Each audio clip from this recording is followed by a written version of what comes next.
Hey guys, it's your Colorado Moto Prescription here, and doing a little different video today. I'm going to talk about my 2017 Toyota 4Runner and how the ownership has been on it over the last 6 months.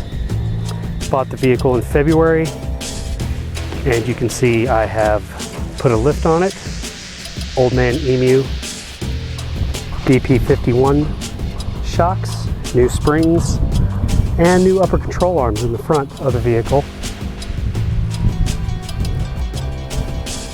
I've also added BF Goodrich all-terrain KO2s, and those tires are a 275 70R17, and they are an off-road rated tire. They're a lot heavier than the stock tires that come with this vehicle. So my gas mileage has gone down a little bit, but it's not terrible. Let's take a look at the front suspension here.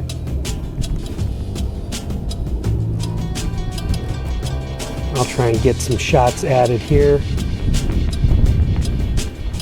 This vehicle does have the KDSS system, which as far as I can tell is pretty helpful.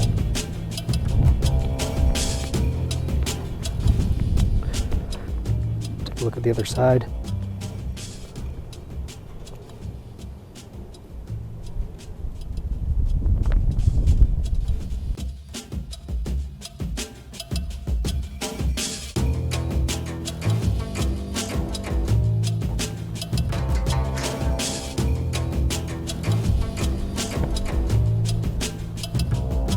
You can see I've also added the NFAB Nerf bars.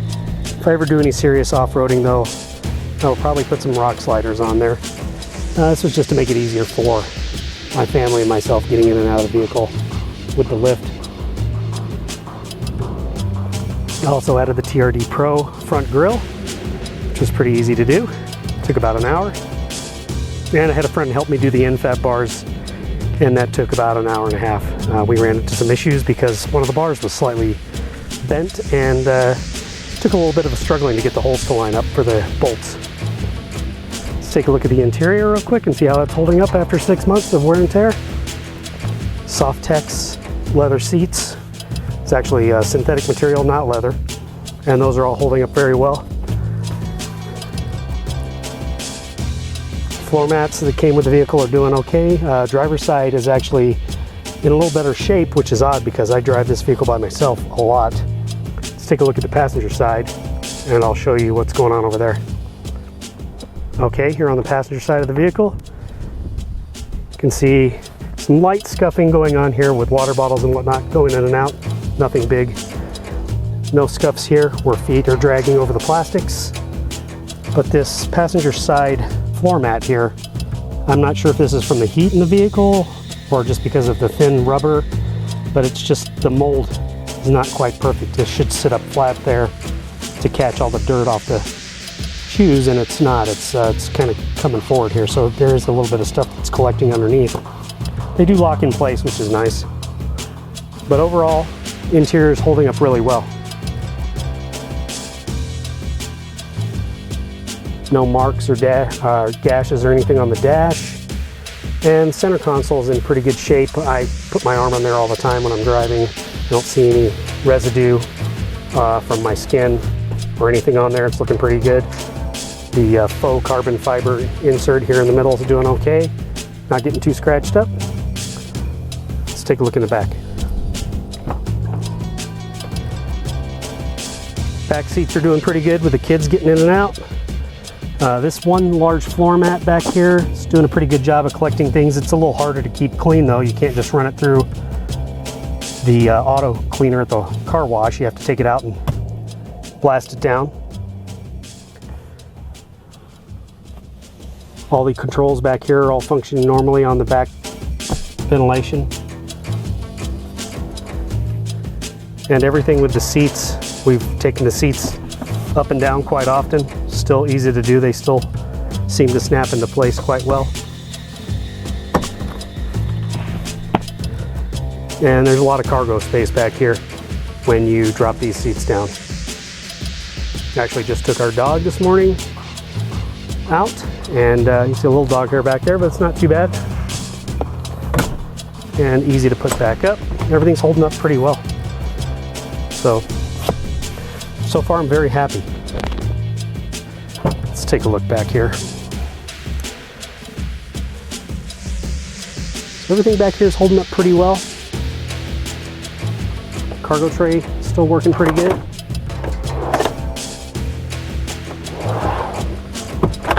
Be nice if I could design a toolbox or something that would use those same casters to slide in and out. That would be kind of more useful to me than this.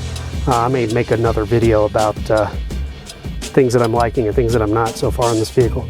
But so far it's holding up really well. I like it. I came out of a 2012 Tundra that I bought brand new. And you know, other than not having the big V8, the iForce V8 in it, this thing has held up real well. We go camping all the time, go off-roading, and we're real pleased with everything that we've been able to do with this. The lack of a tow package, though, is one concern that I had when I originally bought this vehicle. I know it's rated to tow 5,000 pounds. I'm towing about 1,800 pounds with it right now. It's a small pop-up camper, so it's not too bad. I don't think I would want to tow a larger pop-up or a hard side camper with it, or travel trailer, especially here in Colorado in the mountains. Even with the V6 in here, it struggled a little bit going up some of those tall hills. You get up above 10,000 feet and you can feel the engine complaining a little bit. Having a 6-speed transmission or just a little bigger engine, V6, or you know, finding a way to get some more horsepower. I know that there's some companies right now that are making some superchargers for these now, so that's something that might interest me. But overall, very pleased with everything. Like I said, I'm probably going to make some update videos. I'll make a video just going over the ins and outs of the vehicle, and I'll make a video, maybe some things I like and things I don't like. So stay tuned for that. Thanks for watching.